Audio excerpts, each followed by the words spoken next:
Yo, di punggol at yun, nandito ngayon tayo sa ating reaction video na kung saan nandito tayo sa channel ni Pinas News Insider. At eto na nga no, karma is real, korte, guilty, hatol, anti-Claire, makukulong dito, Legarda, Libiste, korte, kumilos na. At yun, paalala lamang, ito yung ating reaction video lamang. Bahala na kayo kung maniniwala kayo o hindi. At yun, play na natin. Ito po ang magiging topic natin for today. Nako, standby kayo. Sana po mapanood nyo itong vlog kong ito simula't simula hanggang sa matapos dahil nako, ang ganda po ng mga balita ngayon. So pag-uusapan natin isa-isa.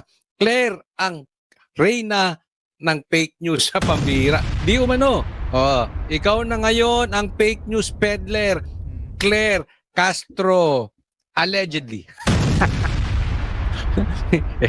Mahirap yan. Baka, baka gumante. Maghanap kasi wala siyang pambayad. 110 million. Nako. Pangalawa, Libiste. Magdo-donate ng 110 million. Okay, hindi ko na po pagtatagalin. Pero paalala lang po, huwag niyo pong kalimutan na i-like po itong video na ito, itong vlog na ito. Syempre, dito natin sisimulan kay Libiste. Nako, delikado ka, Auntie Claire. Pasok! Pinag-aaralan ko po ang aking mga hakbang at nakita ko, actually, mabuti pa na magsalita siya kasi wala nang naniniwala sa kanya. Sino? Wala nang naniniwala kay Auntie Claire. Talaga naman. Mamaya pag-usapan natin lahat-lahat siya.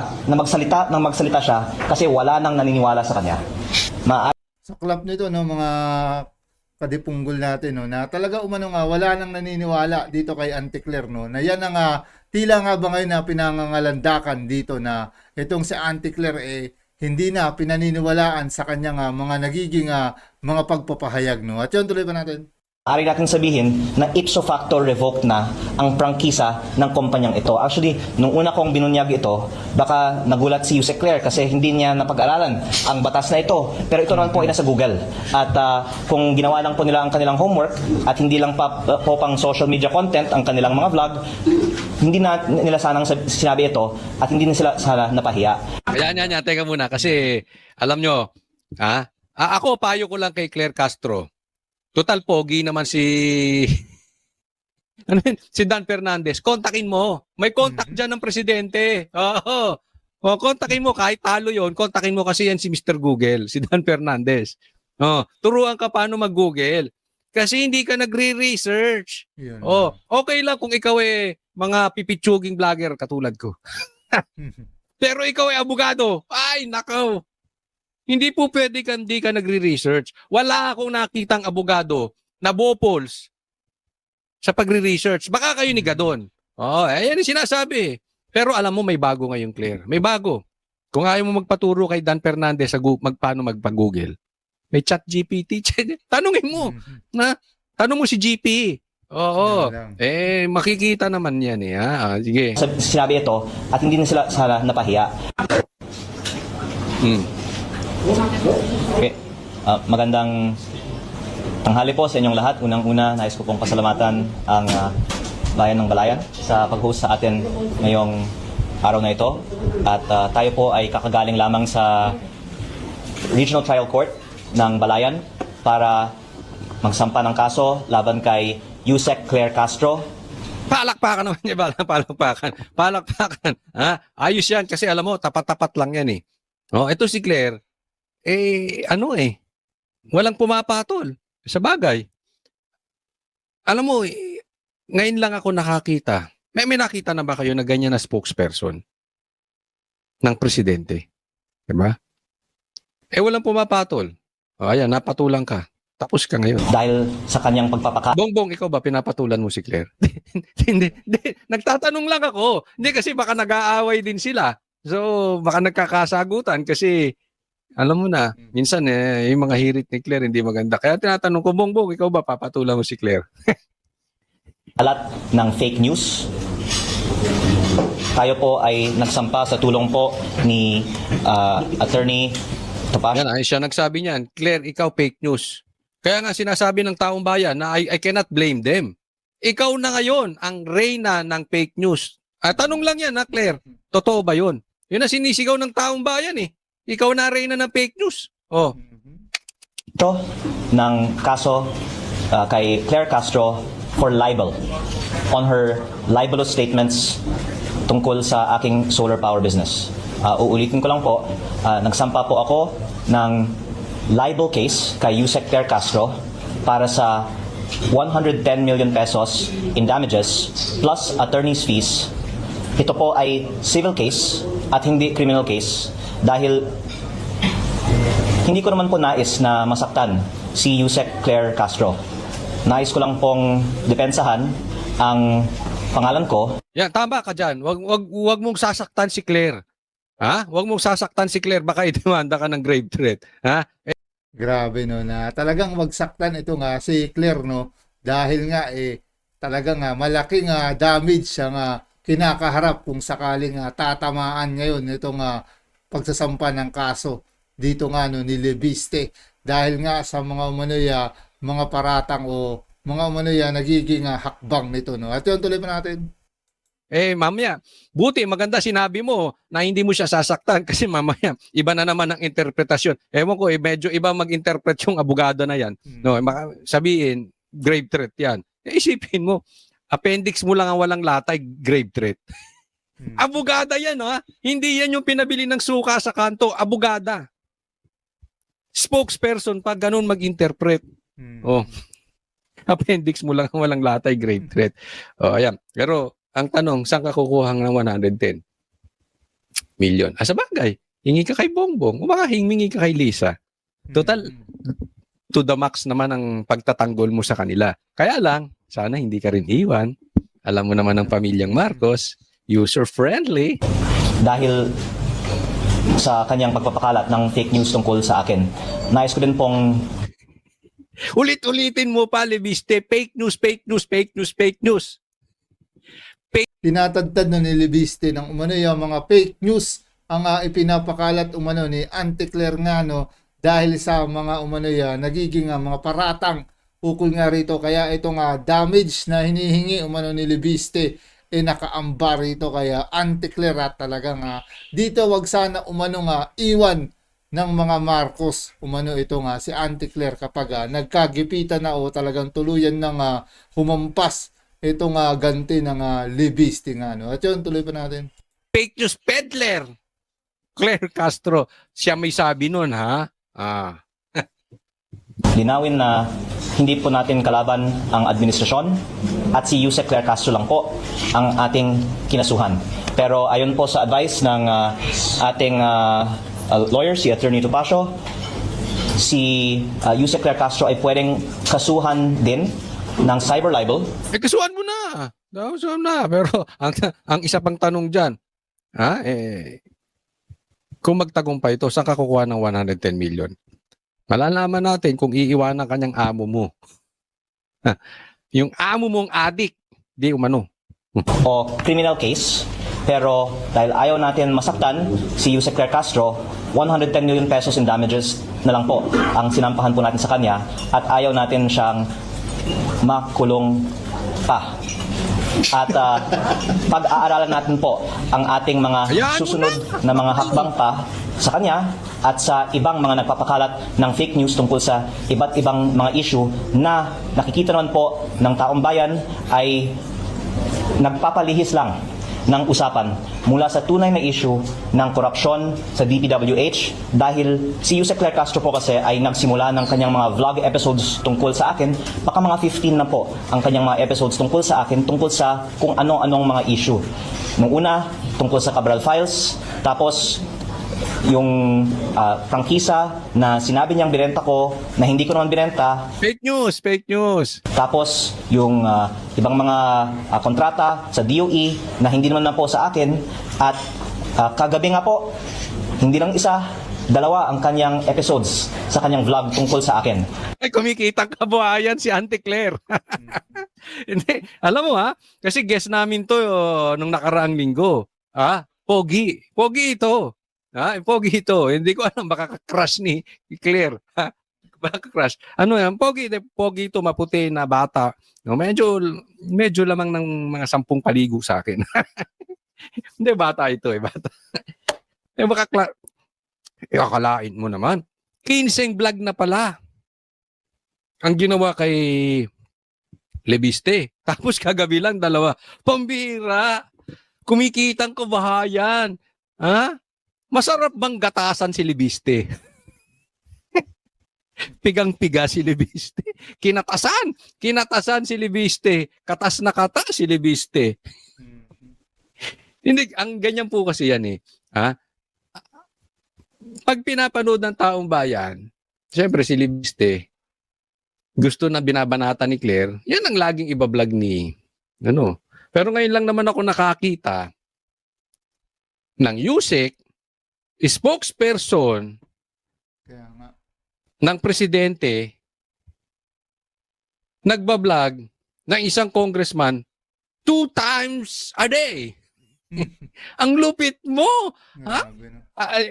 Ano ka?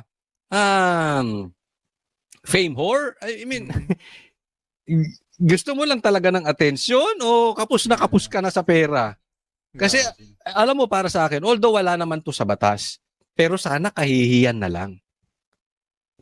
Spokesperson ka, magbablog ka pa. Ang lupit mo, Teo.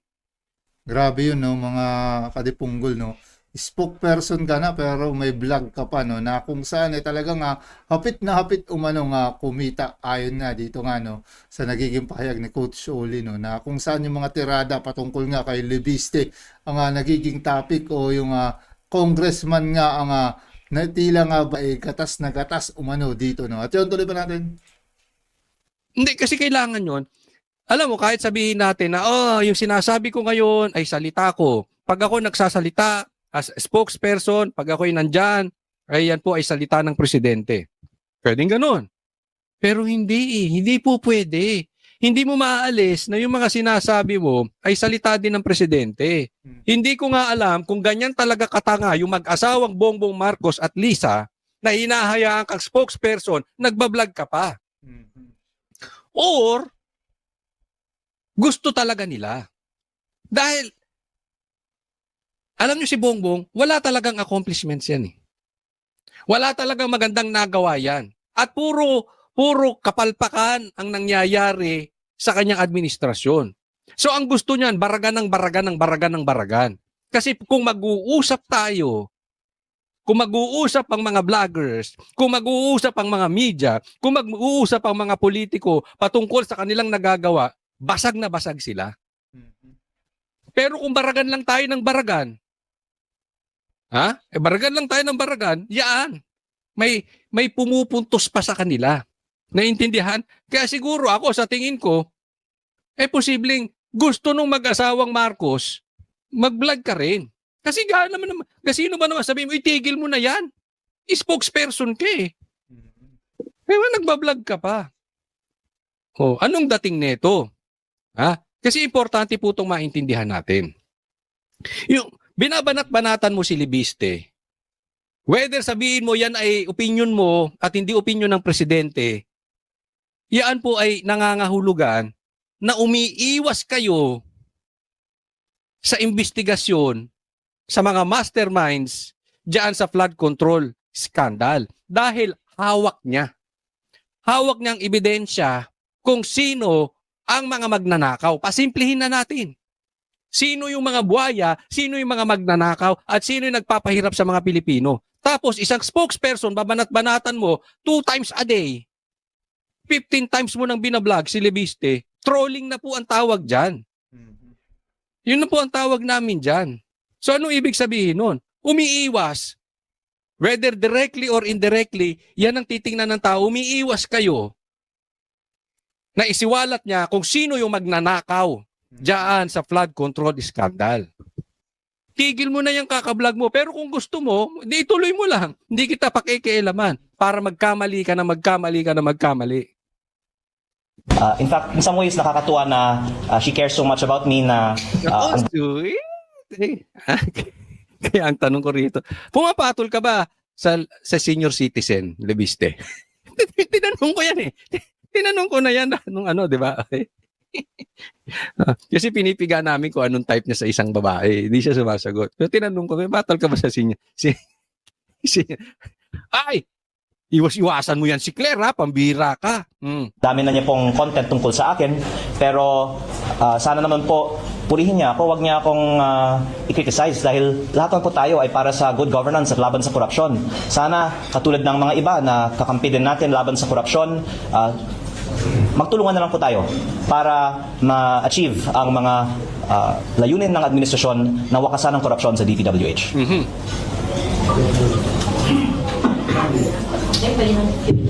Pwede na po. Talkback. Talkback na daw sabi ng Gen Alpha eh. Okay, Congressman, Gary Pacifico po sa 102.3 FM, ito po sa Batangas. So, ito po bang mga parang fishing expedition sa pag-uungkap ng mga issue laban sa iyo? Sa palagay mo po ba, Congressman Leandro, ito po ba ay hinggil doon sa mga expose, doon sa mga Cabral files, like Cabral files na iyong isiniwalat sa publiko? At saan patungo ito mga nangyayari ito? Ako nang sasagot niyan. Obvious. Di ba? Hindi, ang tanong nung media. Hindi, kahit naman ako yun ang itatanong ko sa kanya. Hindi ko sinasabing gano'n na kasi nung naging guest namin, yun ang talaga itatanong ko rin. No, para galing mismo sa kanya. But it's quite obvious na hindi naman siya dati pinapansin eh. Ngayon, bigla siya pinapansin.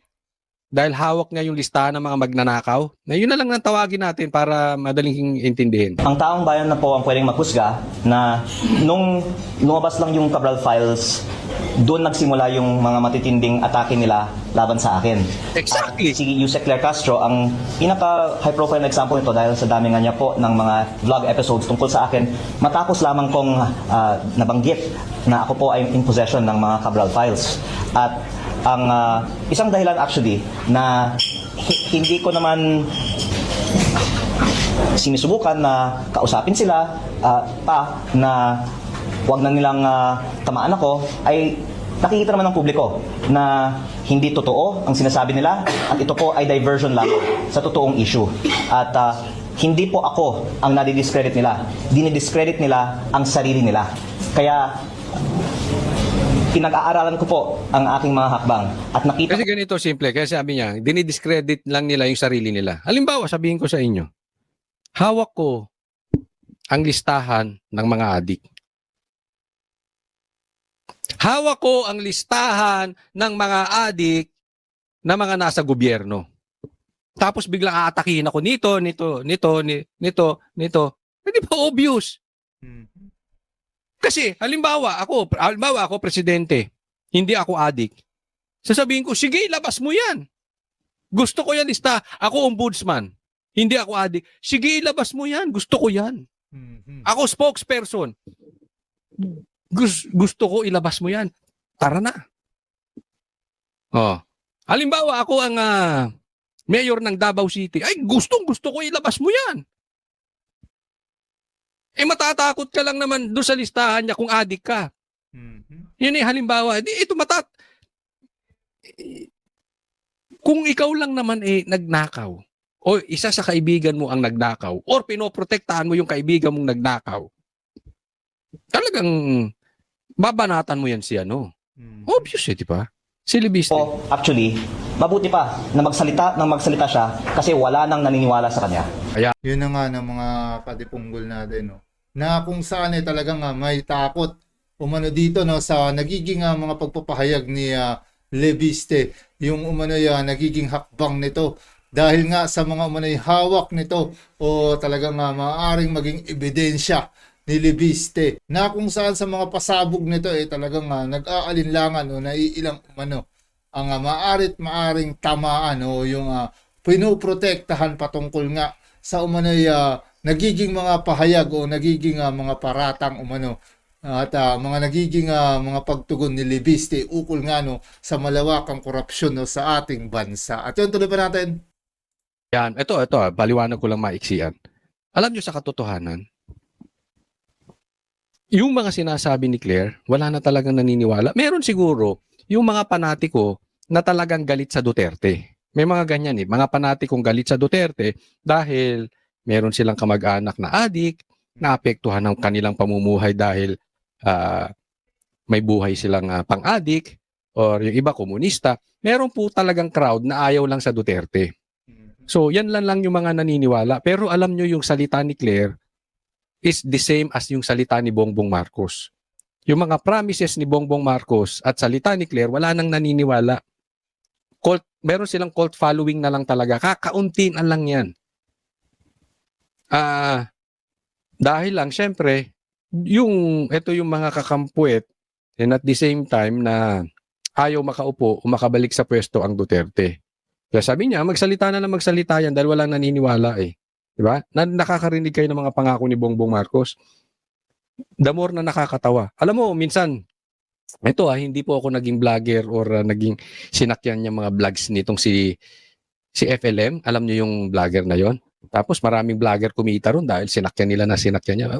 Hindi yun ang issue ko. Ang issue ko dito is yung nakakatuwa na lang panuurin. Yung parang nagmumukha kasing tanga. Alam mo naman na yung pineflex niyang yaman na hindi totoo. Same thing dito sa kila Claire at saka kay Marcos. Alam mo yung pinapangako nila wala. Kaya lang, entertaining lang na parang feel nilang katotohanan yung sinasabi pero wala namang talagang naniniwala na. Ang release nag-release na po ng UCC si Yusek Claire Castro and this is the exact quote. Inamin ni Kong Leviste na he is not the owner of Solar para sa Bayan anymore, which has the franchise because he has already divested his shares. He himself is the source. What's your take on this? Ang unang kong sagot ko po kay Yusek Claire Castro, sumagot na lang si Yusek Claire Castro sa korte dahil may kaso na po kami. At ang direkta ko naman pagsagot para sa kaalaman ng publiko. Alam mo, Leviste, Congressman Leviste, hindi yan lang sasagot sa korte. Ano yan eh? Kayo na magbigay ng pangalan. Si Claire Castro ay blank. lagay nyo sa comment. Ay, wag nyo kakalimutan na mag-like sa vlog ko, tsaka ito, like nyo, tsaka subscribe. Ilagay nyo dyan. Si Claire ay blank. Lagi niyang gusto na may attention sa kanya. So, syempre, pag sa korte, walang attention eh. So, gusto niya yung attention. Sasagot at sasagot yan. Ko ay, ang pahayag po kasi niya ay binenta ko ang kumpanyang may prangkisa sa Meralco kaya nagkapera ako daw dahil sa prangkisa. At hindi ko po binenta ang kumpanya na may prangkisa. Ang kumpanyang binenta ko ay ibang kumpanya na ang main asset nito ay lupa sa Nueva Ecija. In fact, pinapasalamatan ko po si Pangulong Bongbong Marcos na siya po ang naging guest of honor sa groundbreaking ng proyekto ng kumpanya na itinatag ko. Ito po ang nagpasok ng pinakamalaking foreign investment sa buong Pilipinas sa taong 2025 at sa ngayon ay nag-employ ng mahigit 10,000 ng ating mga kababayan sa Nueva Ecija. Kaya hindi din po totoo na hindi po ako nagde-deliver sa aking mga kontrata. Binenta ko po ang aking kumpanya at yung may-ari ng aking kumpanya, majority stake ngayon, ay nagpapatakbo ng aking kumpanya at matagumpay po ito kasi ito nga po ay pinupuri ng administrasyon. Baka pati si Yusek Claire Castro, pinuri na niya po. Ayan. Paliwanag natin mabuti. Kasi, ang datingan nito, parang tanga lang. Itong mga mayayaman na ito, hindi po ito katulad natin na meron pagka nagkapera tayo, magnenegosyo tayong maliit dito, di ba? Marami pong negosyo. Okay? Merong prangkisa, meron yung walang prangkisa. Ang ibinenta niya yung walang prangkisa. Kaya nag-fake news si Claire. Kasi ang sinabi niya, ang binenta niya ay yung may prangkisa at pinagkakitaan yung prangkisa nang binigay sa kanya ng gobyerno. In the first place, walang pera ng gobyerno doon. Dahil ito, sadyang mayayaman ito. Hindi nakuha sa kurakot. So, ang dami nilang issue.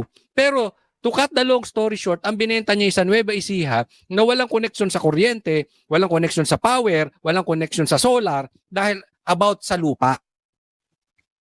Nagigets? Ang masama nito, pumutak ng pumutak si Boying. Pinick up. Pinick up ni Claire. Edi siya ngayon ang na-fake news. Ang inireklamo ni Claire, mamaya pag-uusapan natin. No? Pero, kukunin din natin yung side ni Claire, mamaya lang. Pero kasi, dapat, hindi lang pick up ng pick up. Dapat nagre-research din. Diba? Lalong-lalo na spokesperson ka ng presidente, abogada ka.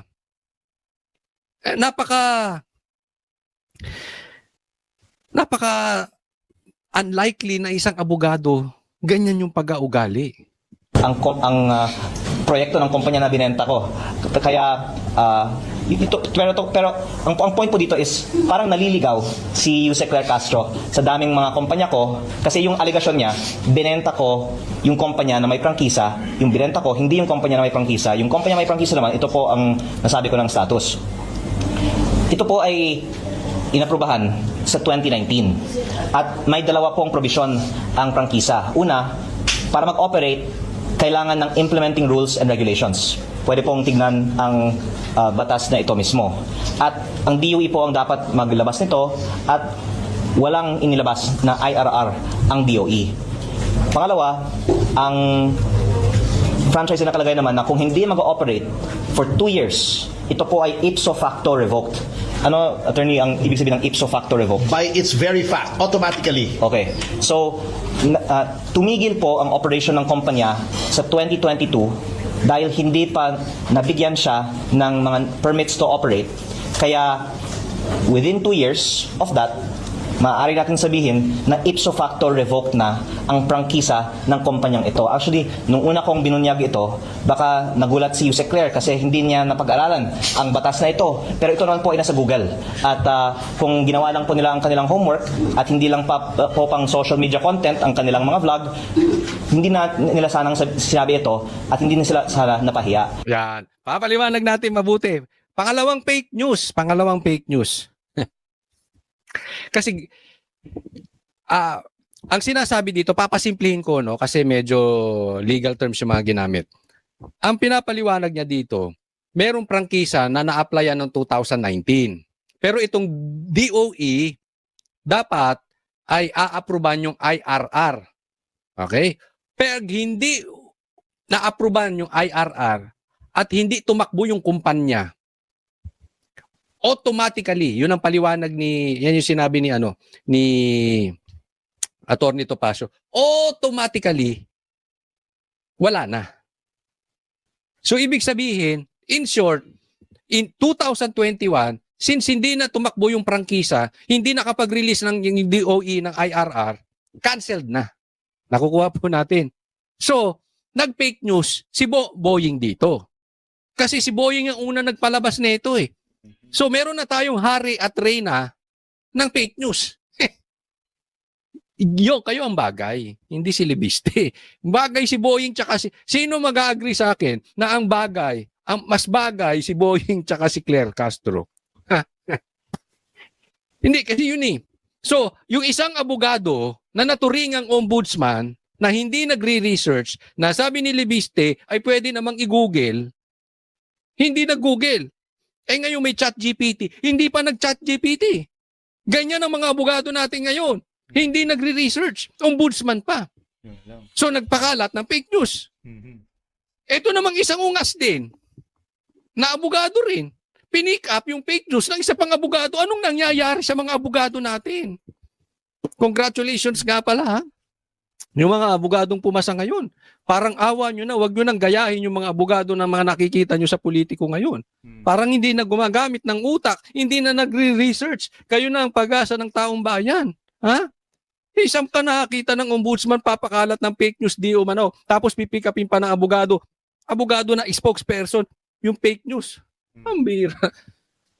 Magagalit si Gadon yan, sasabihin sa inyo, mga bobo.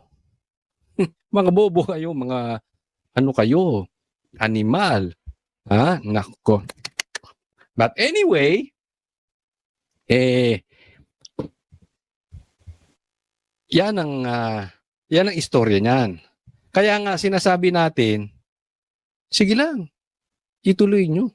Kasi nakikita naman ng tao ang kapalpakan ninyo. Na talagang sa desperation yung masiraan si Libiste, halungkat kayo ng halungkat, wala kayong mahalungkat dahil bakit? Malinis yung tao talaga eh.